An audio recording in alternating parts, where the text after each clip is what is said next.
우리 제일가족들, 부활하신 주님이 주시는 평강, 그 은혜가 여러분 가운데 넘칠 수 있기를 바랍니다. 하나님 말씀은 요한복음 20장 19절부터 23절까지 말씀을 제가 읽겠습니다.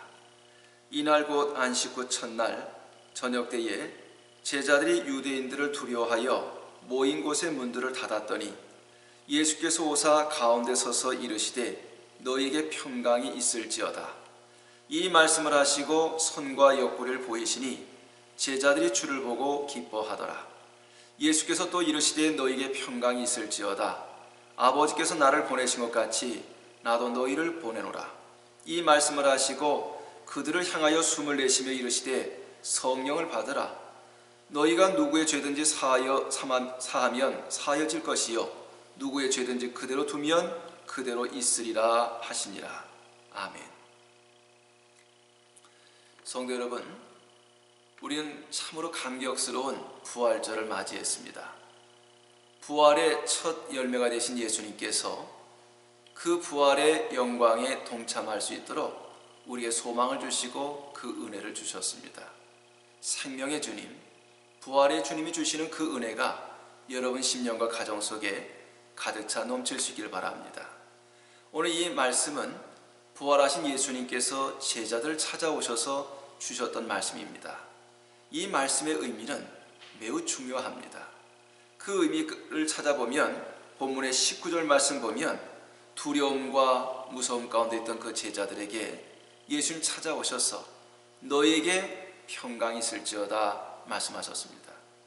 주님 당신의 손과 그 옆구리에 십자가로 인한 그 상처를 보여주시면서 또다시 말씀하시기를 너에게 평강이 있을지어다 말씀하셨습니다. 정말 우리 주님께서 제자들이 주시기를 간절히 원하셨던 것이 다름 아닌 평강이었습니다. 이 평강이라고 하는 것은 헬라어로 에이네라고 발음을 하는데 그 의미는 평안, 기쁨, 만족, 안위, 안녕 이런 뜻을 가지고 있습니다. 그러니까 최상의 상태를 의미하고 있는 것입니다. 우리 주님께서 주시는 에이레네, 주님의 주시는 평강이 우리 모든 제일가족들 여러분들에게 가득 차 넘칠 수 있기를 바랍니다. 무엇보다도 우린 우리 마음, 우리 내면의 평강이 필요합니다. 이 내면의 평강이 있게 되면 우리 이 세상의 모든 두려움과 염려, 또 시험과 어려움도 능히 다 이겨나갈 수가 있습니다. 하지만 많은 것을 가졌다 할지라도 내면의 평강이 없는 사람은 불행한 사람입니다.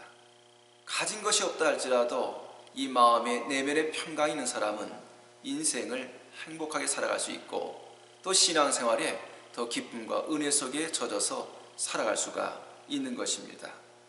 우리가 이 내면의 평강을 얻기 위해서는 모든 것을 초월해서 믿음의 눈을 뜨고 우리 주님을 바라볼 수 있어야 됩니다.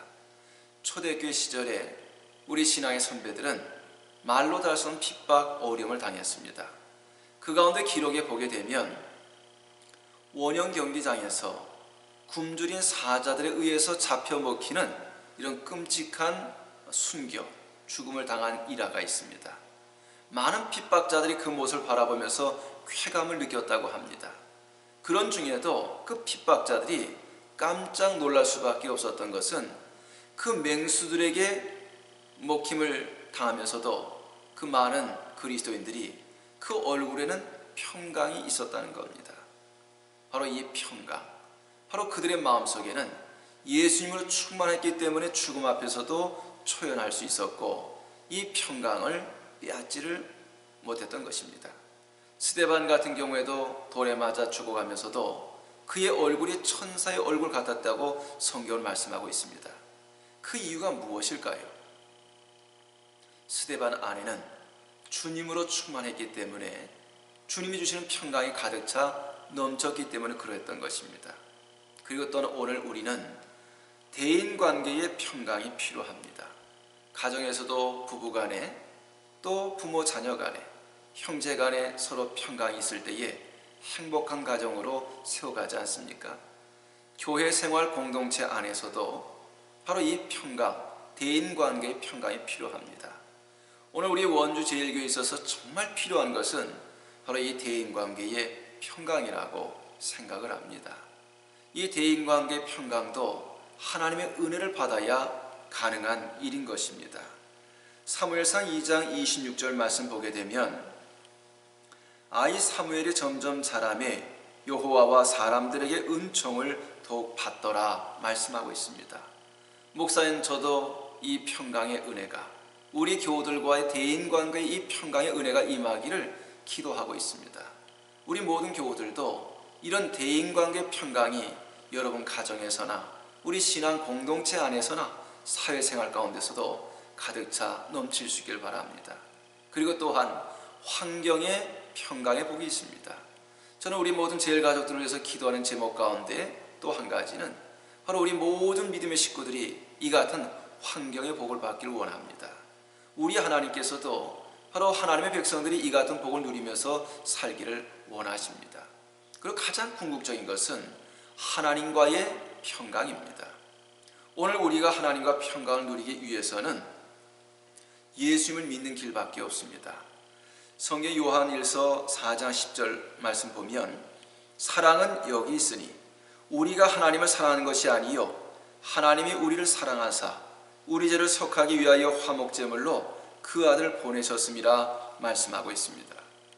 죄로 인해서 하나님과 불화했던 우리에게 하나님께서는 독생자 예수를 보내주심으로 우리에게 먼저 손을 내미셨습니다.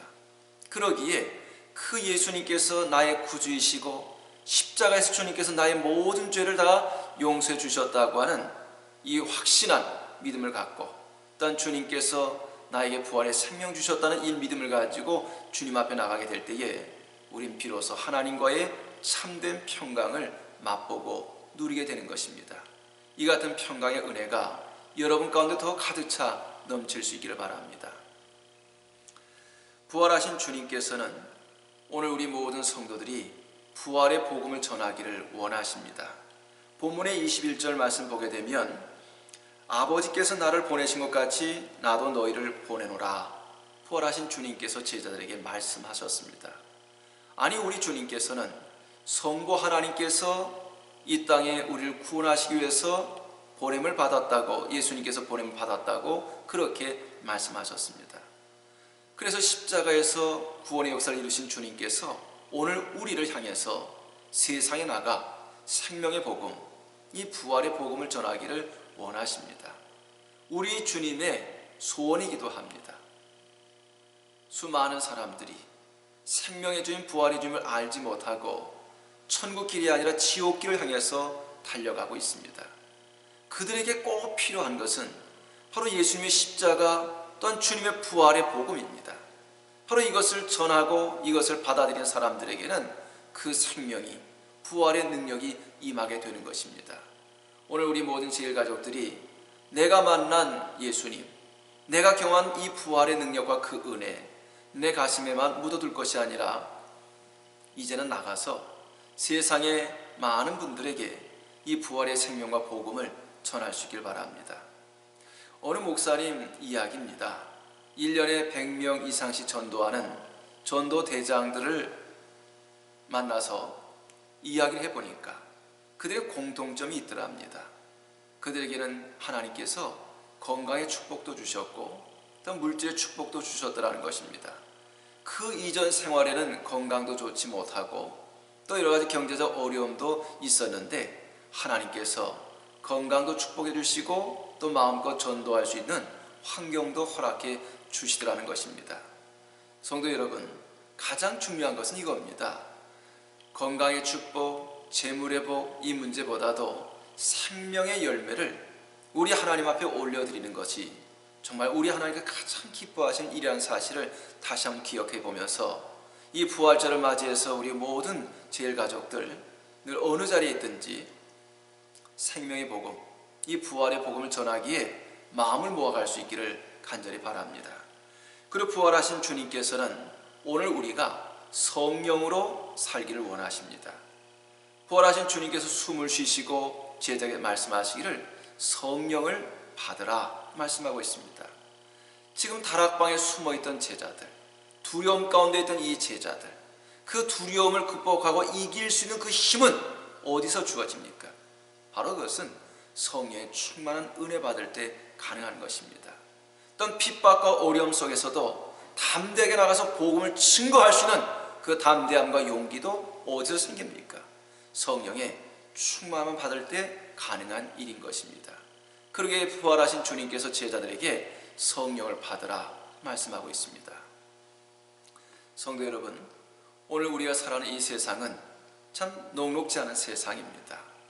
우리가 가정에서도 그러하지만 사회생활에서도 또 영적 생활에서도 많은 도전과 시험과 어려움이 있습니다.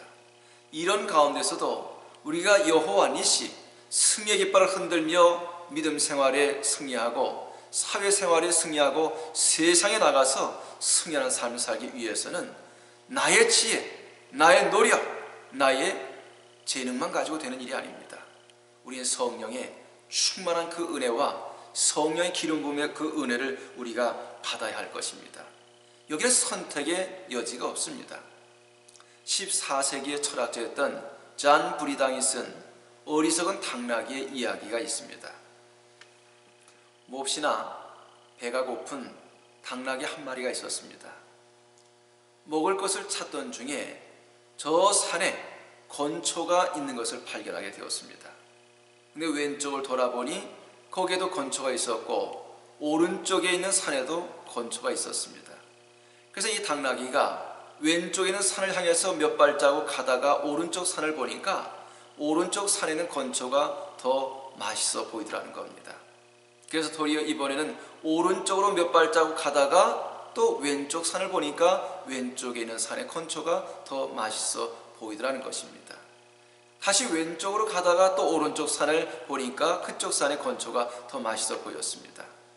그 이튿날 이 당나귀는 오른쪽 산과 왼쪽 산 그 중간에서 배고파 죽었다고 합니다. 잔 브리당의 이 이야기를 통해서 우리 한 가지 생각해 봅니다. 오늘 우리는 예수를 믿고 그 믿음 가운데 살아가는 사람들입니다. 오늘 우리 세상줄에 얽매여서 살아가야 될 사람들이 아닌 것입니다.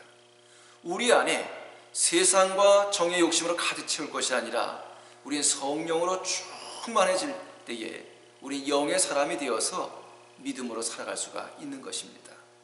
우리 안에 계신 성령님을 우린 근심케 할 것이 아니고 우리 안에 계신 성령님을 소멸시킬 것도 아닙니다. 이제 영적 긴장감을 가지고 성령의 충만함을 받아서 정말 세상을 이기고 영적 어둠의 권세를 이기고 육에 속한 자 본능도 이기면서 우리는 승리하는 삶을 살아가야 할 것입니다. 부활하신 주님께서 오늘 우리에게 성령으로 살아갈 것을 말씀하고 있습니다. 지금까지도 주의 은혜로 살아오신 여러분의 삶이지만 이후로 이 부활의 감격과 기쁨을 맞이한 우리 모든 제일가족들 성령으로 성령 충만한 그 은혜로 살아갈 수 있기를 바랍니다. 부활하신 주님께서는요 오늘 우리가 용서하면서 살기를 원하십니다. 본문 말씀에 23절을 보면 너희가 누구의 죄든지 사하면 사여질 것이요 누구의 죄든지 그대로 두면 그대로 있으리라 말씀하셨습니다. 우리 세상을 살아가면서 때때로 생각지 못하게 상처를 받을 때가 많이 있습니다.